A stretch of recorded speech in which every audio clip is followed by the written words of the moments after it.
right, we're back. Junior high for WMEA. We're on track 3 now.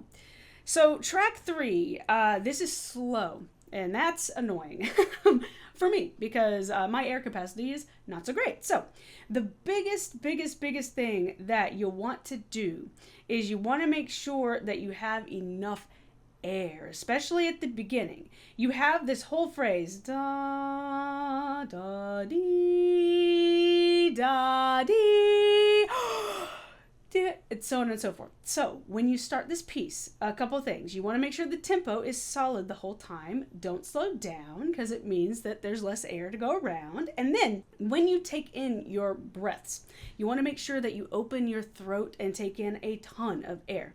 And by opening your throat, what I mean is this. You're going to make an O shape with your mouth. You're going to drop the jaw. It looks dumb. Okay? And then we're going to pretend like we're fogging up a window. Very hot air, right? Then you're going to keep everything your body is doing exactly the same. Then you're going to inhale the same way.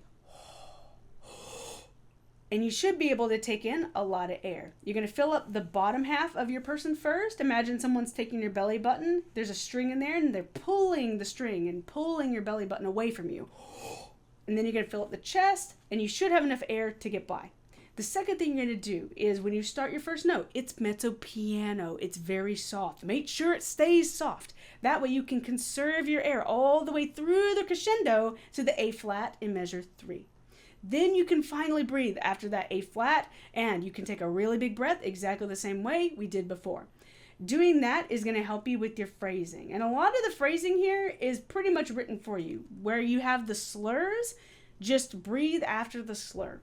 And speaking of slurs, you don't want to play without using the tongue. You want to articulate all the time. Trombone is weird, but you can use a kind of a D-A, da, or do articulation, and maybe that can help it sound pretty smooth.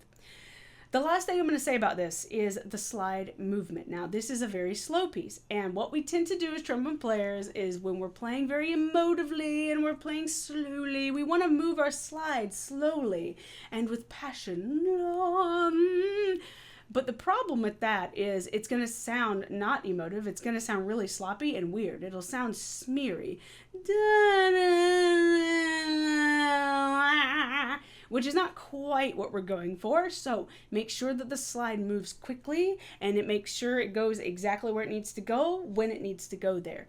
Very snappy, just like pressing a button, right? It's either pressed or it's not. The slide is either here or here. One of those. It's got to snap there. If you do all that, you should sound really, really great. I hope you have a very good time with it, and I'll see you in the last one. Bye.